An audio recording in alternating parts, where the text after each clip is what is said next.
people here who haven't had a chance to come, so I'll just do the brief informal introduction because, as I've said, tonight will be the lofty introduction. So this is the third seminar of our Clarkson week, and so far we've been building up to the big event of discussing the digital today. And Antoine, of course, Picon comes to us from the GSD at Harvard, but he also has an appointment at the Ecole Nationale de Chaussees, so he has a dual appointment. And one of the things I mentioned that yesterday, but not only does he teach at a school of engineering and at a school of architecture, though he's associated with the architectural side in this country, he also has degrees in all of these fields, so in engineering, and architecture, as well as architectural history. So it's sort of a unique opportunity for us to really have somebody who bridges all of these disciplines so adroitly. So, does that have the solution? No. Okay. So, good morning again, everybody.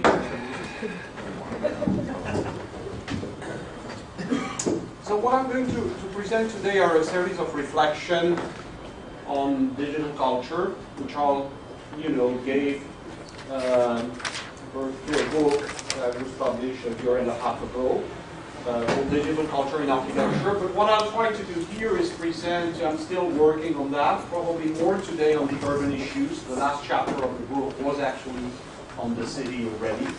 But I'll probably take a different order and probably present it in a slightly different way from the book. First thing I wanted to explain a little bit is why an historian like me has taken so much time working on very contrary subjects on a period that we're really in the middle of. Probably because if I try to reflect a little bit of what I've been trying to do, I'm interested in period in which technological change, social and cultural change, and spatial change are deeply intertwined. And this is why I worked for so long on the period leading, let's say, from 1750 to 1850, which was basically the beginning of industrialization, the dawn of the industrial era, and what had happened to architecture, cities, territories at that time. And in a way, I'm interested in the end of a kind of extended 19th century, with very often the impression I have that what's happening today is probably bringing to an end a certain number of certitudes we had on what was industry, territories, and cities around. So in a way, it's a kind of symmetric inquiry which began actually quite a while ago, or something like 50 years ago. I published a book on cyborgs and cities in French, and I've been working on the subject ever since. 1997. Oh yeah, you're pretty good. So as an historian, that's what I've tried to bring to the study of the subject, because of course, there are tons of people working on that, it's probably a kind of critical distance, which is not always, very often we've had a lot of literature which is raving about how great is the digital revolution, and others have been, like Frampton and others have been deploring how bad this is for architecture and do it. So probably I'm a bit more trying to assess what it means, how is the discipline transformed, but not necessarily trying to more in a critical way in the sense of architecture. Second thing, the idea of critical distance is also for me linked, has led me to use a broader chronology than what is usually retained.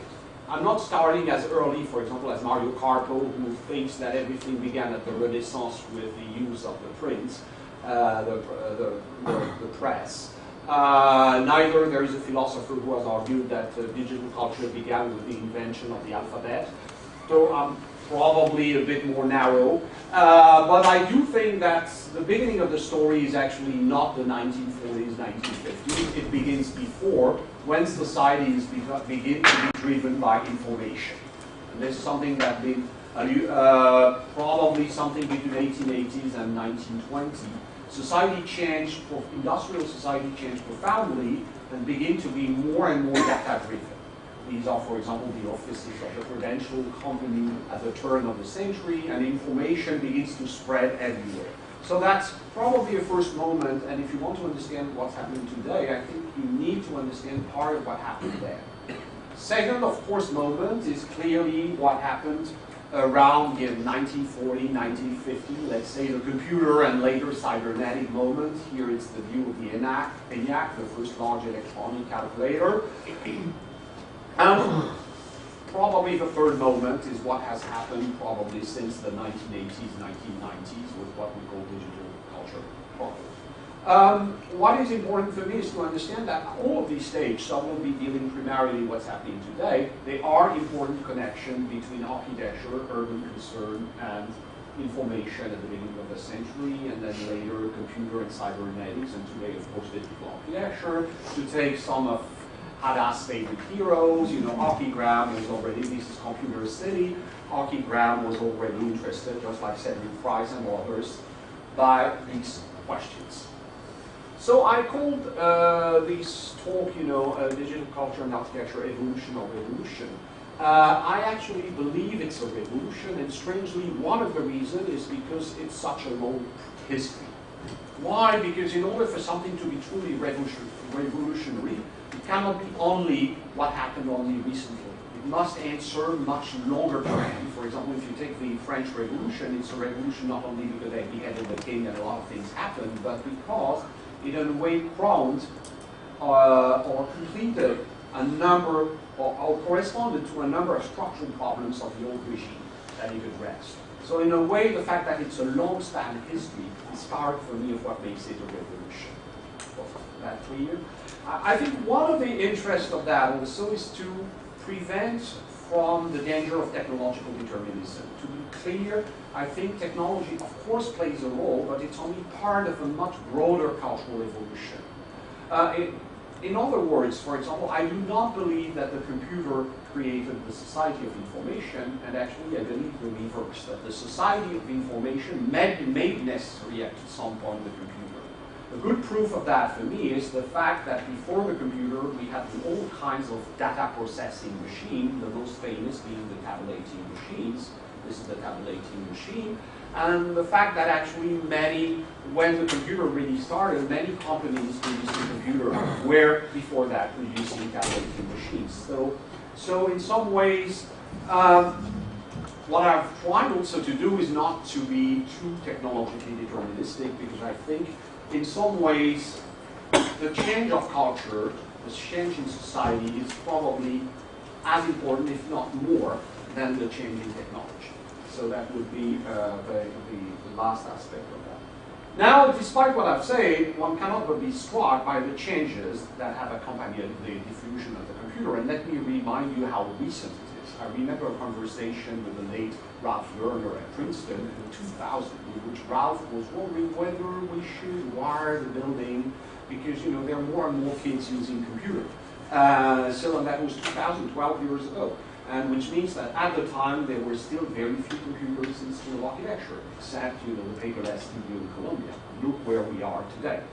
So it has been a very recent, rapid, and very broad diffusion. Now, what should we retain? Can we just put one light off, perhaps, so that we can see a bit better? Just one out of the two. Perfect. Yeah, I think. Is that okay? So is the digital revolution really that? I will come back to this kind of form, but I would like to take a slightly different start than the notion of style popularized by Schumacher and others, because this is only part of the evolution. And if we think a little bit about it, most of what is made with computer today, it looks actually more like that. This is actually a project who won a competition on CAD rendering a few years ago, and a lot of architecture that do not look especially blobbish or trendy or parametric, etc., is actually produced with computer. So I'd like to take a different start, and we'll come back to these forms a bit later. That's a different start than the neo-avant-garde aspect. Probably the start I'd like to take is the more and more strategic character of the project. of design. Let me try to explain what this is. First of all, designing has become more and more loaded with a number of problems, concerns, issues, etc. And in some ways, the use of the computer has made possible to address some of the issues, and also reinforce the strategic character. Let me give you an example. When you typed, I remember on my first book, I typed it, and when I was done typing it, I considered the book was finished. Today, with a word processor, you can pretty much redo it endlessly like Penelope tapestry, which means that by the end you have to make a decision when to stop or not stop. And in some ways the computer, the very flexibility the computer is giving us reinforces the need to make decision, informed decision. And in some ways I would say before the computer, the technicality of producing a project, using zip or etc. It was so tedious in some ways that the tactics very often eclipsed the strategic dimension. Today we're very often confronted directly to this kind of strategic dimension. In other words, the why is very often becoming more important than the how in design. And this is a major evolution of the past 15 to 20 years, and the computer has accompanied that. So strategy means also, and speaking of the computer, that you have to make decision about when is something definitive or not, but also decision like who can access information and modify it. And the BIM and the BIM, which are very often referred to, are actually going to raise more and more this kind of strategic thing. BIM is not only a database, it's actually a set of authorizations.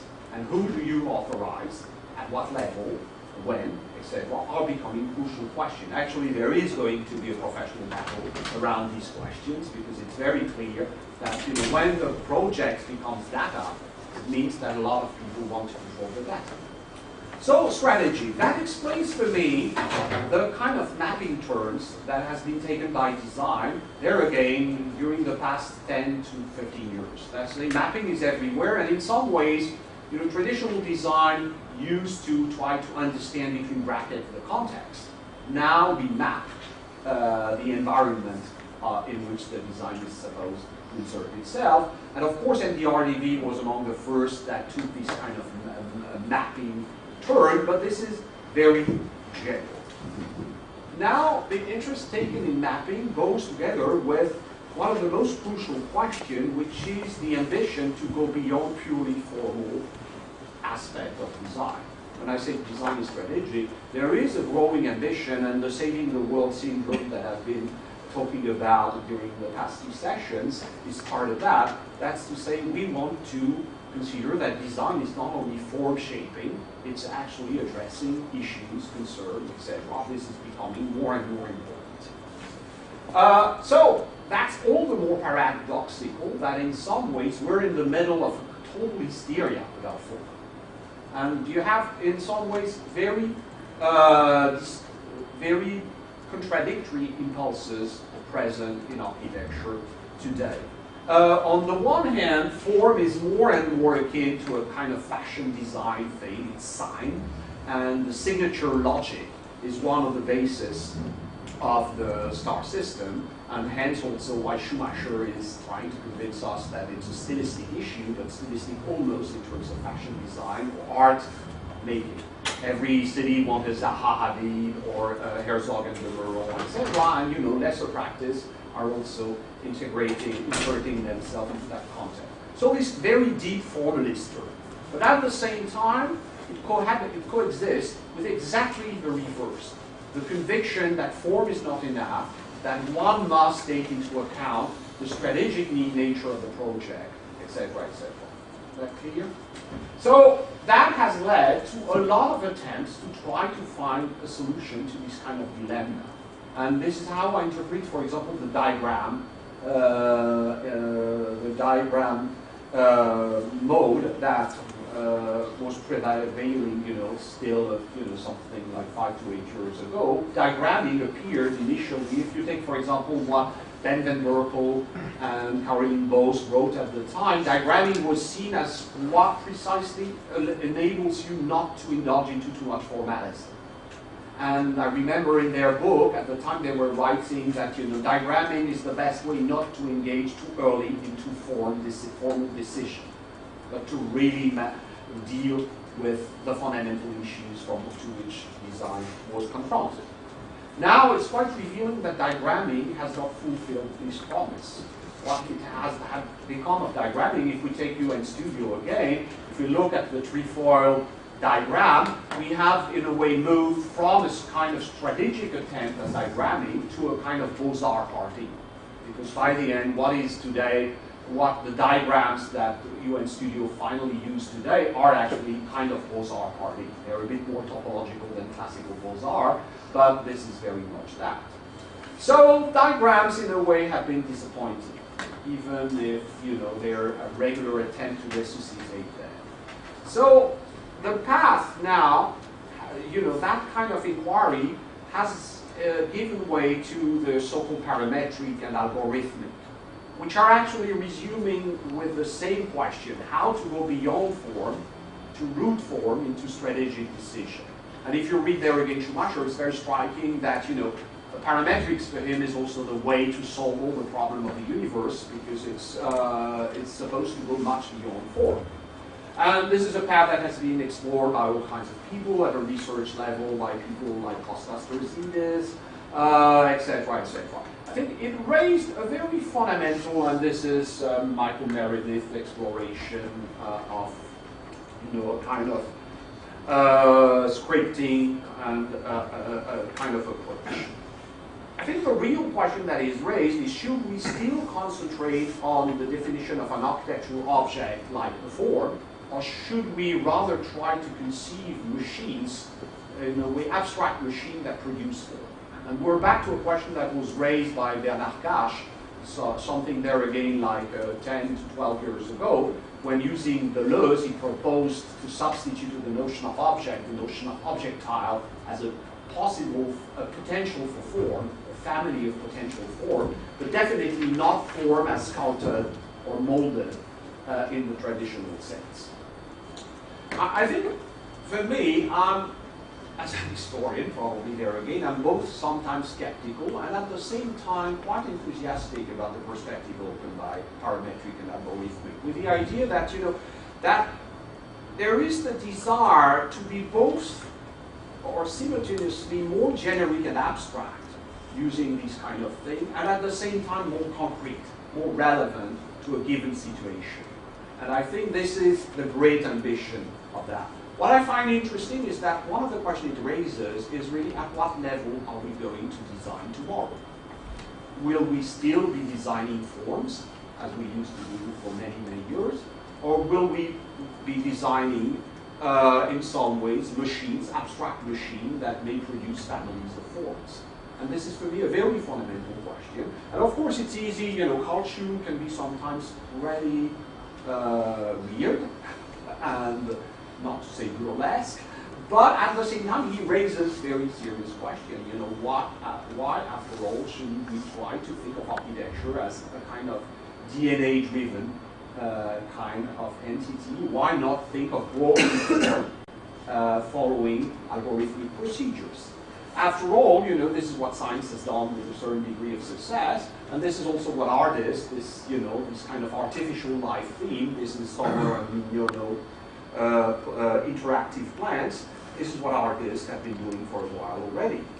So, for me, it's a real question of this question of what is happening, on what scale are we going to design tomorrow? And I think, once again, that's a question. So we're far from being here, but something that strikes me is, by the end,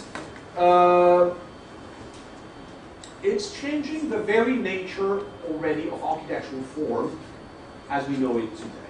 And there again, with a kind of paradox, on the one hand, architectural form is sacralized almost. This is the new project by Zaha, and you have to be reverentious. But on the other hand, form appears more and more as a kind of still, in a kind of endless animation, or a frozen moment in something that could go on forever. And this is what software also does. That's to say, form is no longer a kind of point of convergence. It's a kind of arbitrary or somewhat arbitrary cross-section in a kind of geometric and technical flow that could go on forever. Am I clear on that? Because that's for me a very important aspect of what's happening today. Form used to be still very Platonic regarding form, considering that form was the point of convergence of a design process that can be complicated, etc. Today, form is no longer a point of convergence. It's more, we stop at a certain moment and decide that this moment, in a kind of geometric flow that could go on, a possible solution that could go on forever, this is going to be where we stop. So it has a number of consequences. Is that form appears less and less as something that exists in a static state. It appears more and more as an instance, an occurrence, an event. And this is why, for example, we are still fascinated by Louis Bridge and Marais picture, as if, there again, one of these moments is what has become of architectural form, but this is just a moment. This is why we still have so many frozen surfaces and flows today. These were an early instance with Jesse Reiser, but this is going on today. So from there, I'd like to go a bit further and to propose, and we already discussed that a little bit yesterday, that if form is an event, it means that form happens today. It's no longer, form is no longer, in the traditional mode of being, it's something that happens. Like a discontinuity, like an event, etc. And this is for me related to a very profound phenomenon, which is that information ultimately is event-based. A bit of information, it's not a thing. It's actually an elementary occurrence. And if you begin to think now a little bit of the history of information, computer, etc., the first thing computers were meant to see were actually things that happened. And let me remind you how important it was, for example, this is just to illustrate, this is a François Roche ironic project, but I like this idea form happens in some way. So to go back in the history of the computer, it's very striking how, for example, with the SAGE network at the time of the Cold War, what you saw on the screen was not a static thing. What you saw was a situation, was an event, or a potential event. Hence, for me, this kind of shift from a static consideration of substances to a more dynamic consideration of events and situation and scenario. And which is, for me, one of the most fundamental aspects that happens today. And this is, for me, the basis of this. We discussed that yesterday. For me, the basis of the performative term in architecture is actually linked to the fact that if form happens, it's somewhat commensurate to an action. And actually, form is probably better. We used to think of form as more akin to substance. That was the traditional vision in the history of architecture. What if form become more similar to a form of action? And that's, for me, the root of performatism. Form performs. And that's a very important aspect. Which explains also why architects have made such a comeback in urban design and urban planning, and even planning. Why? Because what is more, planning is really moving from plans, in the traditional sense, to scenario building. And when architects are actually asked to think about the future of cities, they present things that may resemble sometimes a plan, but are actually scenario. Even sometimes weird scenario, like Zaha Hadid telling us what the future of Singapore should be. We might not really believe in that, but that's a scenario. And a lot of what architects do today is actually to propose scenarios, sequences of events, in which forms as events are an integral part of what happens. If you think also of the role of the Guggenheim was as much an event than anything else. An event in a scenario about the regeneration of a Rust Belt city of Spain. So that's something to be taken into account. There are a number of consequences besides this performalis term to this idea of form as an event. The second thing is probably to rethink of the relation between design and its environment in other terms than the traditional project and context. More something like an event in an environment. And there again, if we think a little bit of how we approach ecological problems today, we very much approach them in those terms. and hence also the connection between these new design approaches and environmental question. And last, and probably the most essential aspect for me, is the radical destabilization of form that has taken place. Form used to be, and this is where, by the way, there is still a relevance of the early Eisenman, which, you know, the kind of the deconstructivist Eisenman, because before he began to do ugly things in Santiago de Compostela. Why? Because in some ways, and this is what Eisenman argued for years using Derrida and others, you know, whereas traditional architectural theory wanted to think of architecture and architectural form in terms of presence, there is a radical kind of instability if form becomes an action. Action is unstable. And its consequences can be stable, but as such, it is an unstable thing. So we have today both these kind of super, you know, this kind of hysteric taste and belief in the power of form, and at the same time, this kind of radical undermining. So, and I think this is what we have to think, and this is a bit paradoxical and complicated. Now, why do I think it's a revolution? I do think it's, and I may be wrong, but I do think what has happened is probably the premises of something probably as profound and radical as was the invention of the perspective and the definition of a new type of building that we call architecture at the Renaissance. Why? Because for me, there is a kind of destabilization of a lot of things we used to be sure of regarding architecture. So I'd like just to list some of them rapidly and then move on. The first one is definitely scale.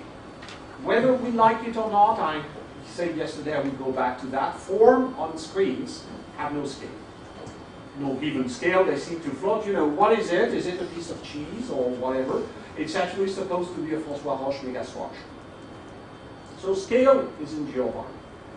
Why that? Because of course we live in a period of giant infrastructure, but also micro events. And it's clear, it has been often said that globalization fundamentally is a crisis of intermediate scale. And I think what's happening very often is that kind of thing, a kind of crisis of scale, which is linked to the fact that information has no scale. Information is something that happens at every level, and this is why, by the way, fractals have been so fascinating, because fractals are objects that are scaleless. And this is a fundamental question today. All these things we discover that are scaleless. So another thing for me, which is very striking, what goes with the scaleless? The fact that we actually see relatively precisely two extremes. On the one hand, we see things very easily from very far away. Take Google Earth, whatever. So we see relatively easily at that scale. And this is the left, Los Angeles by satellite. And we see extremely well very close by. And you know, you may note on the right it's the crystallization of concrete. And it looks a bit alike. What do we see at the two scales, these two extreme scales? We see textures, lights, colors, things a bit ornamental, but we don't see classical forms. And in some ways I would relate also the destabilization of form to the fact that today, you know, what we see the most clearly are actually at the extreme. Just like when you do usually the Google Earth thing, you see the planet and then whoop, you zoom and you see the corner of your street. And those are the two reassuring scales. In between, it's complicated, to say the least. So that's for me a radical question, a radical problem. So then something I've alluded to again and again, so I will be more rapid, which is the crisis of tectonics.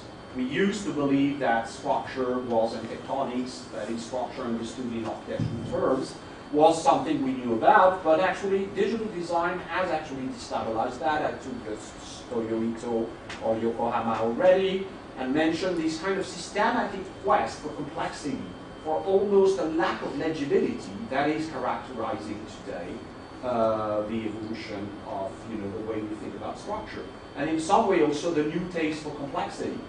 Simplicity used to be a fundamental quality of structure, even if the structure was complex. Today, complexity, a kind of play on our incapacity to make sense of the whole, has become something really important. So this is for me, as I've already mentioned it, the true end of the Parthenon, the death of the Parthenon as a tectonic model. And it has for me, as I mentioned it already, to do with the fact that we tend today to substitute relation to parts, a theme I alluded to also yesterday. There must be a bounty for those who follow the 3 sessions. So I'll be quick on that. So now let's move on. I think it's an evolution with a much more general shift. What I very often describe as the transition from the bicycle or the cathedral to the hamburger. Let me explain. Traditional technological optimization was very much about making the most beautiful conserved structure. In that respect, nothing is more beautiful than a bicycle or a Gothic cathedral. You know, each part is a concert with this idea of minimalism, etc., non-redundancy, etc. If you look at the evolution of technology today, these are no longer values. Why did I use the model of the hamburger? Because you pile up, you know, layers, and you interface them, let it be with ketchup, mayonnaise, or software, but it's about interfacing things that you may have a tendency to pile up. And, you know, non-redundancy is no longer very often a value. Why? Because there again, and you know, this is something you find from materials. Why? Because actually technology today is more incredibly layered than it used to be. The bicycle was something that basically you understood only as mechanics. Once you had understood the laws of statics and dynamics, you understood what a bicycle was about. In a way, the Gothic cathedral was the same. Today, you take even the simplest machine, and you take your dishwasher. It's a mix of mechanics, thermodynamics, there are a couple of computer chips, and all that is interfaced, but you know, there is no way you can make it a structure in the traditional sense. So a kind of heap of things. So that explains to me this very troubling also factor that, you know, in some ways ornament, and this is something I'm going to deal with tonight, is actually becoming very often the new guide rule for design. This is an ornament by Ray Lynn. And that, you know, and in some ways in which the ornament becomes general, I'll come back to that, instead of being localized like it was in the typical 19th century project, like here, this is a project for a station. So in which ornament, so I'll come back more in detail, it becomes very often a pervasive condition, something having to do with the global geometry of the facade, rather than something that is local in the traditional sense.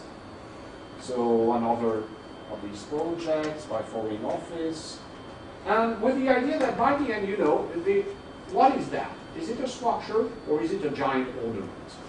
I would suggest that actually it has as much to do with a kind of ornamental property than a classical structural property.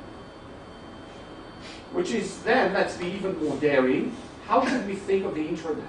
Is the internet a structure or an infrastructure in the traditional sense, or is it a giant ornament made of all these ornamental leaves that we are on the tree of the internet? And I would argue that in some ways what's happening today is basically a radical blurring of the distinction between the infrastructural and the superstructural, between the structural and the ornamental, etc., etc. Those categories are constantly today blurred, and this is part of the complexity of design today. So, this is really complicated. So my argument is that actually a number of constitutive dimensions of architecture as we knew it are radically destabilized.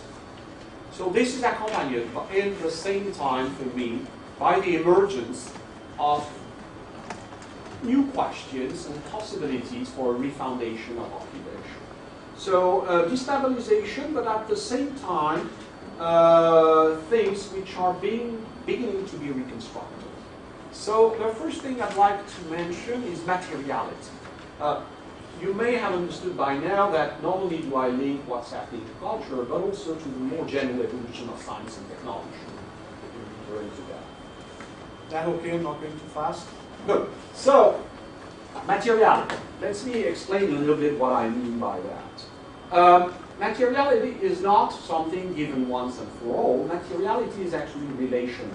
It's the way we relate to our environment or physical environment. Materiality, it's, you know, we relate to physical object, and the way we relate to it is partial. It's, of course, partially something given by nature, you know, but also something which is partially constructed through our instruments, through experiences, etc., etc.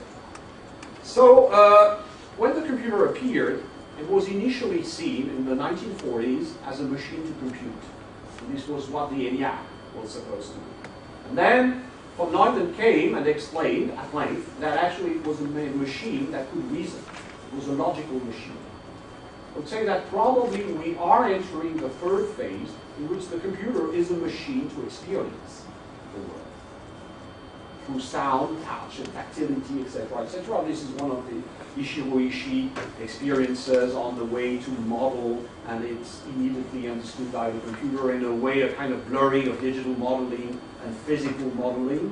A lot of researches, as you know, going on in that direction. So the idea that through the new interfaces, through this very general digital culture that permeates both the way we listen to music, the way we relate to touch, etc., the computer has become a machine to experience the world and the physical world, among other things. Just to understand a bit better this question of materiality, think of the car before us.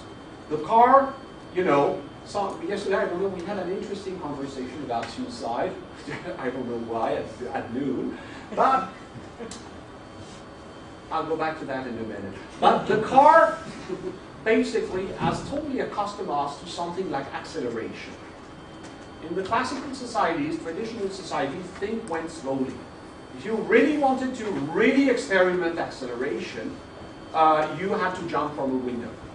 So this is where the suicide comes back. And usually you could not testify to the others of the feeling it created.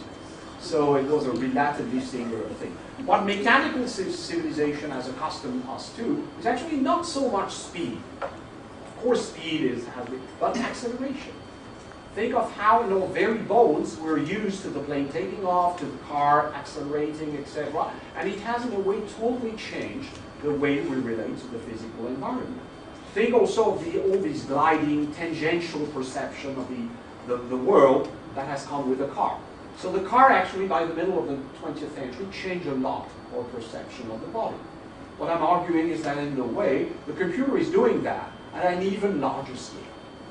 Because it's not only the kind of mechanics and vision, it's something that extends to a lot of other senses.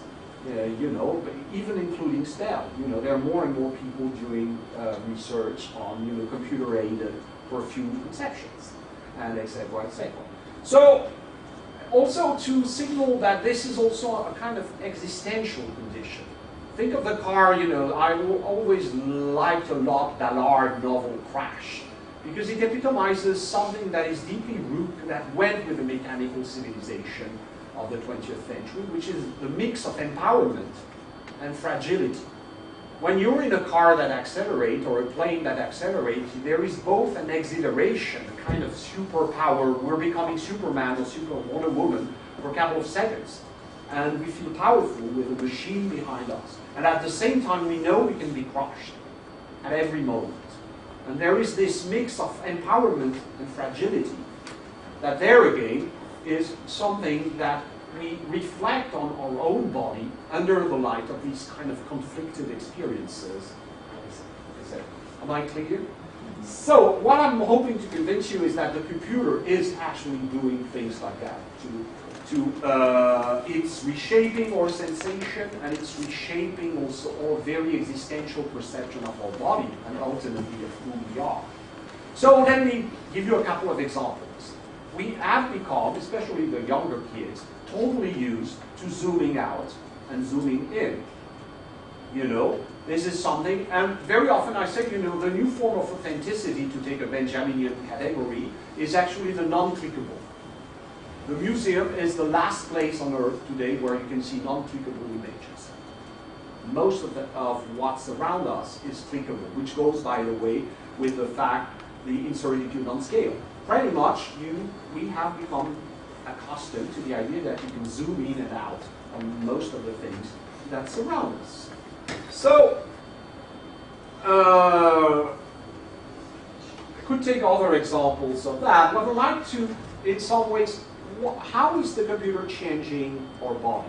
Probably what Stellark and others have repeatedly experienced, which is the idea, and that Bill Mitchell also tried to convey in E++, and before that, which was one of Bateson's ideas in the Steps to an Ecology of Mind, which is the idea that today we extend beyond the limits of our skin.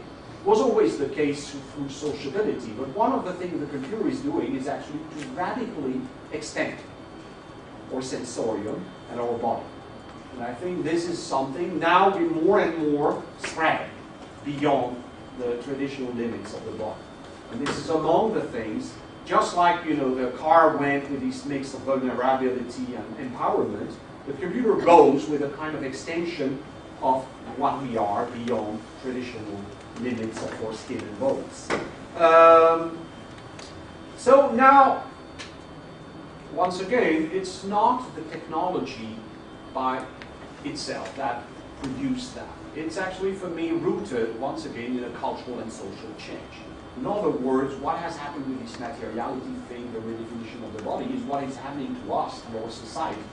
And the computer is part of this transformation, but it's not the only agent in this affair. It has to do, actually, with a lot of other cultural changes. Like, for example, the idea that the world, it has become a very common idea that the world is not populated by things, but by processes.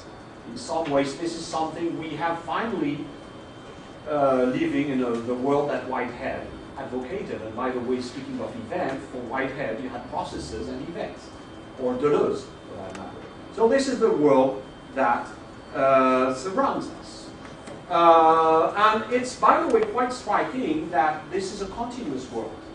Most of the things we are interested in today are continuous, and digital, usually, tools are discontinuous. So it's quite strange that actually tools that are functioning on the discretization, are actually used to understand and foster the perception of a continuous world. All that to say that there again, this is a bit more complicated than what it might seem. Is that okay so far? Lost no one? Okay, what am I? No, we're nearing. So what I would argue at this stage is that, of course, the core of this mutation is probably what's happening to us. The rise of a new individual. The rise of a new subjectivity, somebody who is equipped, digitally equipped, with new expectation and requirements. And if we remember, that was one of Negroponte's arguments, that the digital age was the age of individuality. What I think actually is that there again, this is a much longer history than what Negroponte had in mind. And from the dawn of the information age, what has been brewing is actually a mutation of the individual. So just to show a couple of things, one of the tension that has emerged from that age on is a tension between control, a kind of over-determination by state or corporate apparatuses, and a kind of radical freedom of the subject. So let me give you an example. At the turn of the century, when the age of information begins, it's quite interesting that this is the moment when fingerprints, anthropological measurements, all these things begin to be done. This is Bertillon in France, but Galton is experimenting with fingerprints in England around the same time, and you have this huge movement to try to know who is the new individual of the information age. Okay? Now, what is interesting, and Crary has studied that, I think, in quite a magisterial way, is that, and this is fingerprint, is that it's the same moment when subjectivity begins also to find all kinds of means to trick with this kind of determination by state, administration, corporation, etc. And he takes this example, which I quite like, in which you have this woman and this guy who looks like a doctor or a scientist who's desperately trying to attract her attention. But actually she seems very bored or somewhere else. And Crary has elaborated a lot about inattention The fact that the moment when we begin to try to track more and more what is inside the human mind, how bodies are measured, etc., is the moment in which subjectivity begins to escape, either through psychoanalysis, in philosophy it's Bergson, in literature is Proust, with this idea that there is something that escapes all determination. So, second moment, with a kind of, well, I don't have time, but with a kind of new heroism of the age of information. This is also when the time when the subject becomes the guy who deciphers his environment, which is why also the dawn of the age of information is the beginning of the age also of the detective, private eye, is Sherlock Holmes, which is the new heroism of the information age, is to make sense of the clues of the information of your environment. Which of course raised the question, what's the difference between man and a machine? Which is why also the robot counts so much the turn of the 19th and 20th century fiction, from literature to film. Now second age, the age of the computer, 1950s, 1960s, which are the age of the cyborg. The idea that we're going to couple man and machine, and we're going to know better both, which is very much the Wiener and later kind of utopia. But this is also the age in which counterculture will actually use the same thing to exploit new possibilities for freedom, a kind of radical escape from determination. These are actually hippie experiments of those years. And this is the beginning of cyberfeminism a bit later, and all the Donna Haraway interpretation of the cyborg as something that escapes determination, where corporation and state think of the cyborg as over-determined. Then radical movement think of the cyborg as something radically undetermined. And well, and if you take, this is a film I quite like by Verhoeven, which is RoboCop 1, even if it's taken from this TV show, which is less good. If you remember this film, the interesting thing is at the beginning the guy's transformed into a machine, but gradually reconquer independence and becomes again a subject. So I would argue that this is what's happening to us again today. The digital revolution, we are the inheritor of this formidable attempt to be framed, to be understood, to be put into statistics, into data, into chart, and at the same time radically escaping all that. Which explains for me also why the iPod has been so emblematic of a generation. Because the iPod is the place, is the apparatus in which you can buy perfectly standardized music. Rihanna, whatever, 99 cents. And you're totally over-determined by corporation, etc., that sell you exactly the product they want to sell you. But once it's on your iPod, then it becomes your music. And then you escape into the realm of subjectivity that is irreducible to what was before. So to wrap up, is really the idea that we are actually we are the inheritor of these past age of subjectivity with new dimension, but with this ever-recurring tension between determination and freedom, which is a new kind of determination, a new kind of freedom typical of the information age. So what is new today? Probably beside the extension beyond the body, the network quality, the fact that we're no longer single people, unified Cartesian-like subject, the fact that we're a network of very different things. And as you know, the perception of the brain, we have moved from the perception in a way of the brain as a kind of super computer chip to the perception of the brain as a kind of internet with modules in interaction one with another. Have some of you read The Ecole Maker by Anthony Powell? It's quite typical of the fiction you find today around the fact that we're multiple. It's about all these diseases that you can, pathologies that you can understand only if you think that we're not unified, but we're actually a network of modules. Quite typical of today. It's actually a pathology in which you have an accident, you wake up, and your mother, sister, brother comes, and you think actually he's a foreign guy. And worse, somebody is impersonating it. So it can lead people even to try to kill their parents or siblings, etc. Sometimes they believe it's, aliens who've taken their place in the periods, etc. Why do you have that kind of pathology? It's because actually there is one module which recognizes faces and another in the brain which attributes affective value to them. And then if they begin to dysfunction, you recognize the face of your mother, but you feel nothing. So since you're still a logical human being, it means it's not your mother. So somebody is impersonating it. And Anthony Powell has built his entire novel on this kind of pathology. His hero has that kind. So this idea that we are not only distributed beyond our body, but we are inherently multiple. And this kind of multiplicity, which is part of the why we are, by the way, impossible to control. This is the new figure of the impossibility to control today. This is actually, made by Jenny Stabin, which he talked at Penn. It's actually, it's not a neuronal network, it's a network of proteins, etc. in the body. But interestingly, it's an image made by an architect in association with a scientist. Just for the pleasure of the eye. So a couple of other things. We are, for example, we are obsessed also by sensorium and sensation. For me, it's not a hazard, it's not completely a coincidence. Digital culture has been so much turned towards the satisfaction of the senses. With these very sensory dimension, late-stage restaurant, high-end shops, etc. With this kind of tactility I returned to tonight, there is this kind of tactile quality of the digital, which is related to this kind of new individual. So, to summarize all that I've been saying, and this is a revolution, because not only it is changing profoundly what we knew about architecture, but because ultimately it's linked to a new understanding of who we are and how is society built.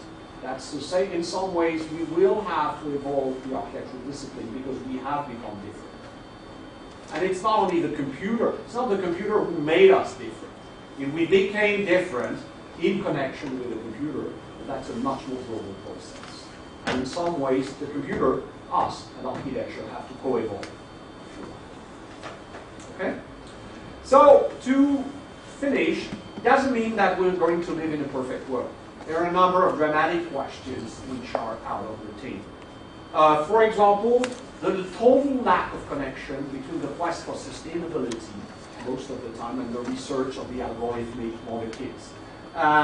Which is all the more surprising than the origin, the origin of computer concerned architecture. Take Buckminster Fuller held together these things. Information and environmental, this is also a theme with archigram, etc. And it has somewhat disappeared and it's hard to resurrect. Even if everybody can reasonably understand that, we will really become environmentally savvy when we will be able to really connect the two. But the connection is not done. Other thing, the lack of political and social perspective. For me, digital architecture has dramatically failed. It has been very successful in terms of conveying new individual values. It has been very unsuccessful in really contributing to a political understanding of what's happening today. This is linked for me to this question of the relation to memory that I already mentioned, and with this exception and a few others that have been able to reconnect concrete architecture to the question of memory. This is linked to another thing for me, which is the digital era has been accompanied by the idea that we live in a never lasting present.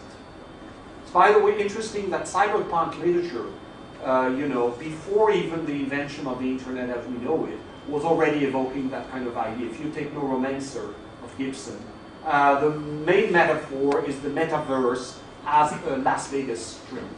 A world in which a lot of things happen constantly, but a world in which things happen constantly at a high density is a world in which by the end nothing happens. And in some ways we are in the middle of that temporality still. A lot of exciting things happen all the time, and architecture is part of these lot of exciting things. But there are so many things happening that it is as if we were in an eternal present condition. And the only future It's not the traditional 19th century or industrialization future of progress. It's actually apocalypse. We have become apocalyptic, and we strangely are in a kind of temporality which is closer to medieval age. That's to say, you know, everything will repeat itself until the end of time. Guess what? The end of time is coming. And either let it be ecological, global warming, whatever, but this is the only future. So, of course, the real question, just like reinventing intermediate scale, is how do we reinvent the true future, which is different from the present, but not as different as between being and annihilation, which is very much the kind of dialectics in which very often we are today. So how do we reinvent? I mentioned the ruin yesterday. You know, this question of the traditional tectonic used to relate architecture, time, and history through the question of the ruin. And this was why also I mentioned the relation between Gothic discourse and a kind of historical condition. So this is complicated today. So to finish, by the way, just to a side note, it's very striking for me how very often the new tectonic that is promised to us, from Grammatio and Color to others, is actually a new form of ornamentation. This is actually a giant ornament. So, let me try to conclude. What I would advocate at this stage is we cannot do everything at the same time, but there are a few urgent things we have to do. The first one is that we live in a strange world in which we're diverse, network-like, you know, environment-like, etc.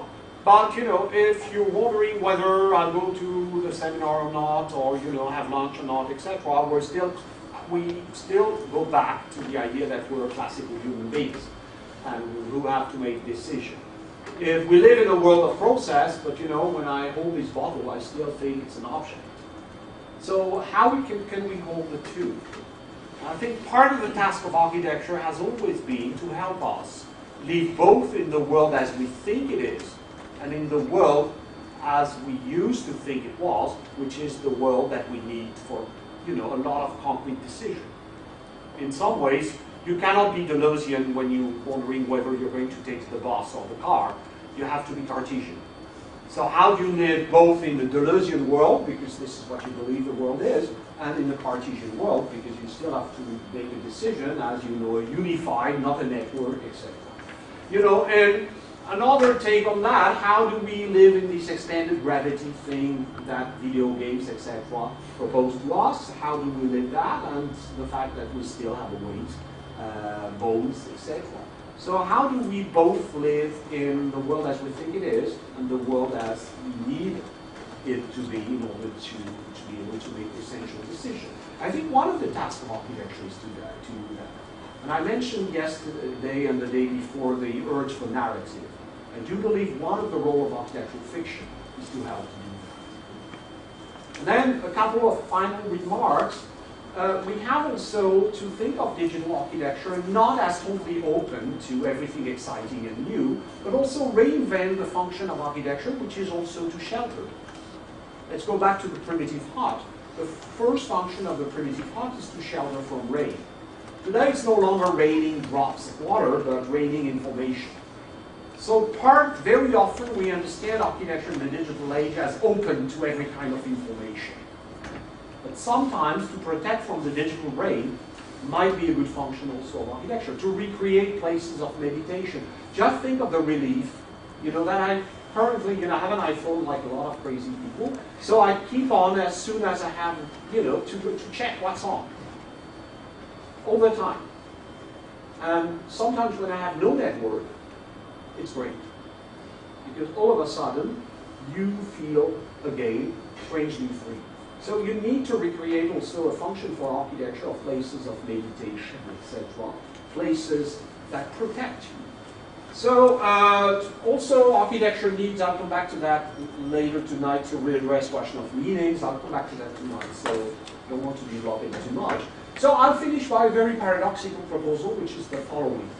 Architecture is always a fiction. It's a fiction that helps us to live in between what we think we are and what we have the the experience that we are when we have to live. It's not exactly the same thing. Between the world as we think it is and the world as we need to experience it, between a lot of things. And these are the role of architecture as a fiction. And the primitive hut was one of these fiction. For me, one of the tasks of architecture today is a lot of things we believed about architecture are primary. But we still need to reinvent something like scale, which will not be exactly the same as scale as we knew it, but something like that. We need, actually I do believe we need to reinvent something like tectonic. We're need to reinvent a lot of things, to sometimes redefine. I mentioned transparency at the beginning of this series of talks. We need to understand what transparency means in the digital age. It's not exactly the same as what it used to be. And so to conclude, we need to reinvent the primitive heart of the digital age. Thank you.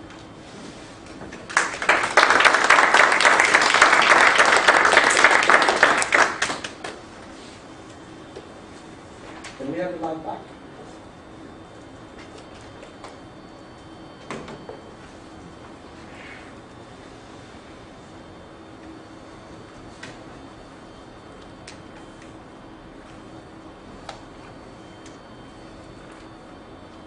Okay, I'll be good. I was reluctant because I did that on the first day. So I think I'm curious to, I'm not sure where this will go, whether I want to make a comment or a question, but I'd like to start at the end, so to speak, with this image and this touch point on apocalypse.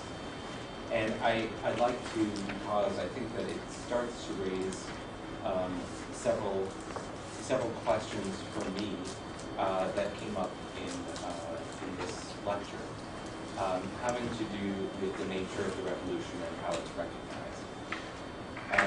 So the apocalypse, I think that what you showed, it looked like a mushroom cloud, was it? No, it's actually the Iceland volcano. Okay, the Iceland volcano. Because I didn't want to have the classical rise of water kind of thing, you know, okay. Cities feet in the water, you would see that a lot. So that was most disastrous for international flights. And I think it was interesting for me because it's really this notion, you know, a lot of people tell us that to others nature does not exist, we're in the techno-nature, but at the same time we're totally afraid of the revenge of nature. It's very striking today. The revenge, you know, nature is going, you know, to make us pay. But I think, for me, it evoked another kind of catastrophe, which is difficult to perceive and certainly touches a large scale, and that's climate change. And so I just want to raise that to bring up a few questions. Mm-hmm. So if climate change maybe starts to bring up questions of scale as it's perceived on a global level, and scale, a temporal scale, gets difficult to substantiate. So it defies perception for many people because of its long duration, right? So we'll need hindsight to know if we're all goners, right? That it starts to, I think, raise some questions for me about how this discussion of revolution as having both a long lead-in period, but particular relationships to scale and to form we might add qualities to. And I don't know if this simply adds on to or starts to create friction with things that you're putting forward. But I think that to the zoom, for instance, these questions of scale relative to zoom on screen or a satellite zoom, a Google Earth zoom, that we can add things like machine vision, where many kinds of things are more and more capable of being read visually and then being given data to us that we need to interpret. So visibility starts to shift or continues to shift. And at the same time, some of these discussions of form, for me, brought in, again, questions, as have come up before, about labor, about how form is also related to our network selves. So there, I'm reminded of this text by the French curator Ecole Nationale, where after relational aesthetics, he wrote this small book called Post-Production, and he has this little passage about aesthetics after MP3. And he talks about how the assemblage of things today owes so much to both the hacker and to a contemporary DJ that works through sampling not in an analog but in a digital mode, and that the result is one where forms, artistic, musical, computational, whatever, Arab Spring, political, that all of these forms have these imminent, emergent, abrupt, local meanings because of their associations, because of their inherent relations about movement. And so I'm seeing some, I guess, qualifiers to add on to the revolution, that both scale and form have these additional qualifiers having to do with continuing evolution of visibility and to relations. I wouldn't necessarily disagree with that. By the way, it goes, these are good examples of what I call also form as a form of action. You do sampling, you say, well, you know, what you do ultimately is to the form becomes actually the action in some ways. And which is for me also one of the possibilities. Actually, I do believe that once we really understand form as an action, we have a possibility to rethink the role of design in ecology, in environmental issues. This is still hampered for me by the fact that there is a profound incapacity to imagine the future, except as a slow degeneration leading to catastrophe. Take very often, you know, the role, the discourse on environmental, because fundamentally we're afraid.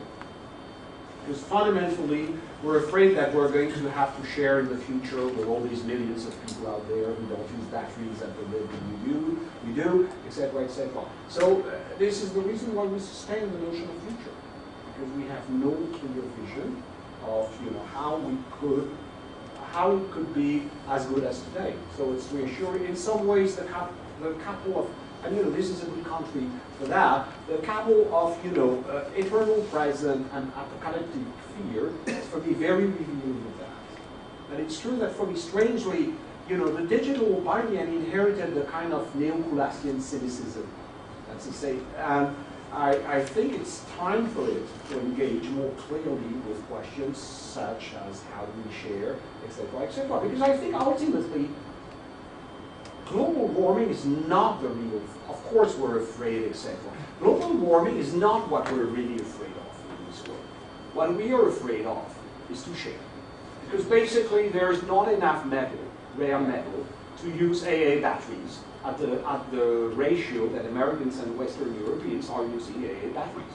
If all the Chinese begin to put, you know, AA batteries in their wireless mice, etc., etc., in their all their new gizmos, it's not going to function. So we're very afraid that we are going to have to abandon stuff. So that we're going to live in a poorer way. So, and if we look at the discourse of sustainability, it's very often a discourse on punishment, which sometimes can be transmutated, like in Europe, in a positive discourse, because it's a discourse also on, I'm going to live a totally meaningful life like a monk. So I flush only once a day, and I eat, you know, these kind of, you know, pretty disgusting recycled plates instead of the shiny traditional plastic, etc., etc. And I think this is what we are really afraid of. And you know, it's very striking that digital culture has been actually so far albeit mostly with micro-consumption. Right. And that's one of its problems. I think that there's something to me of this that echoes Ulrich's risk society. That he describes it, at least the way that you're talking right now. He talks about risk society as not existing or living with catastrophe, but with its perpetual possibility. Yeah, sure. And that's what binds us. That's actually the collective. That's the scenario. But for me, sharing is shared risk. But this is something, for me, part of a more general thing, which is linked actually to the kind of study I've done on technology, which is the belief that in some ways, why is the narrative becoming also so crucial in so many domains of country life? Because what we are, we no longer believe in a kind of univocal linear progression of things, which we used to call progress, etc.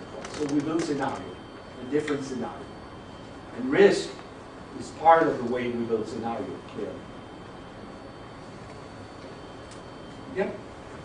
I have a question about the notion of materiality that you addressed briefly in the talk, which you state is relational, etc., how we relate to the environment, but I can't wonder but be struck by the amount of images that it requires for us to engage with that, and how you see that relationship between the image and materiality. Because when you talk about form as a kind of shift from form to event, it seems to me that that argument is one that really hinges upon the predominance of the image. And so I wonder, is the image really the kind of it's not only the image. I think the image is part. What I wanted to convey is that actually matter is a very abstract thing. And strangely, we need images to think about abstract things. When we think about the relation to the physical world, it's actually a very complicated question because we access it through images, through tools. You know, one of the reasons images do matter is because our tools are also what construct our relation to the world. Just like the car, the computer, etc. You know, the microscope constructed a totally different relation to the world in the 17th century, microscope and telescope. And they produce images. For a very simple reason, matter as a philosophical notion has no image. It's the old Cartesian thing. So it's constructed, but I think, for example, tactility is a very important also aspect. I think, for example, I'm really struck by the return of tactility as a very fundamental sense, and I'm actually ready to bet that it's actually going to be as important as vision. Clearly, it has first touch vision, but it has touch sound. You know, think of the age of MP3 clearly, and tactility is another. I think it touches all these aspects. But once again, materiality is never something given once and for all, and it's something constantly redefined by our culture, or instruments, etc., etc.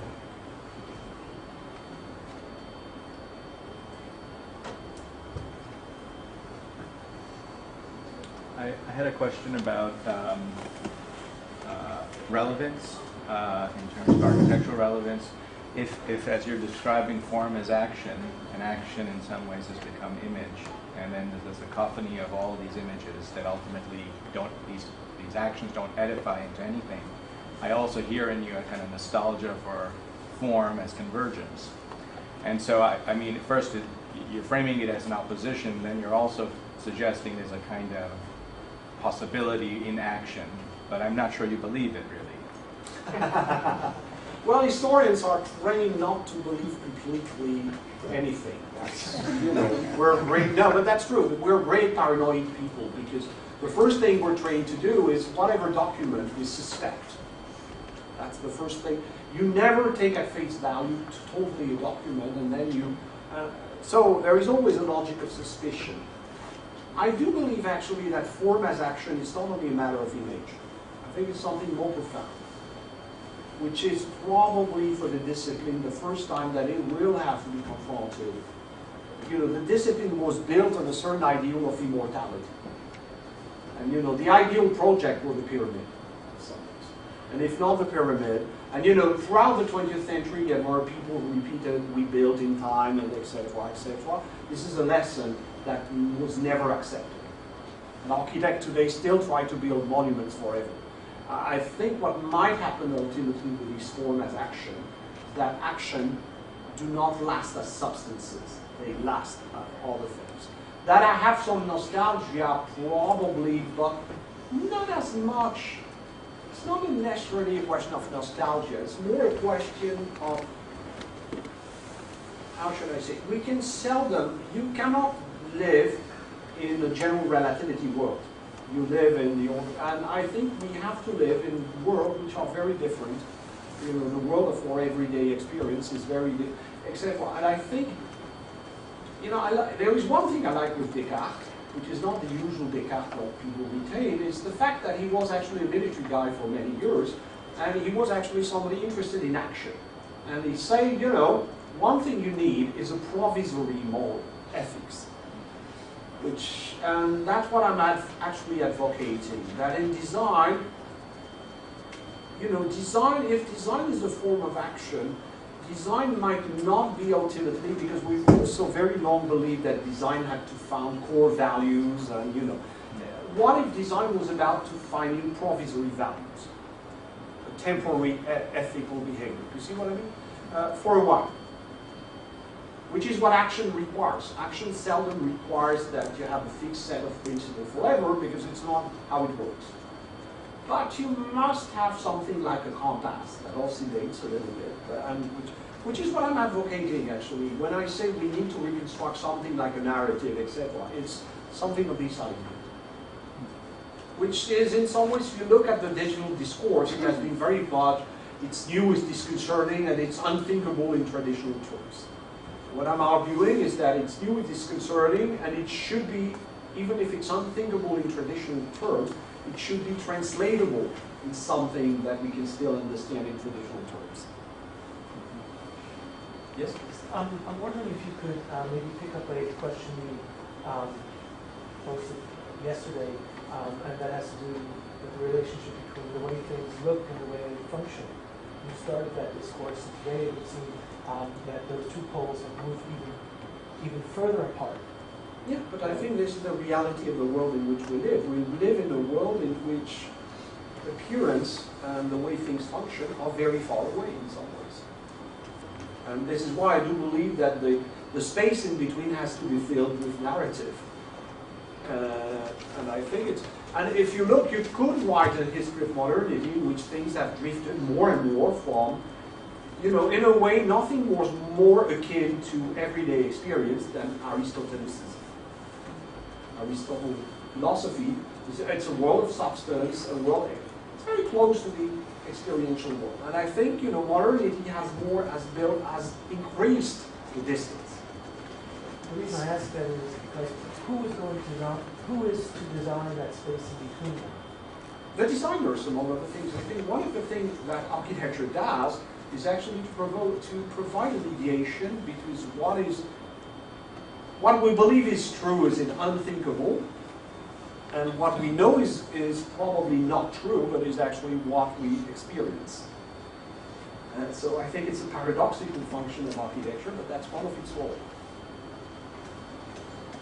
Might not be a simple idea, but I think it's actually one of the functions of architecture, which is to be a mediation between what we believe is true and unthinkable, and what we believe is not true, but is actually the way we experience the world.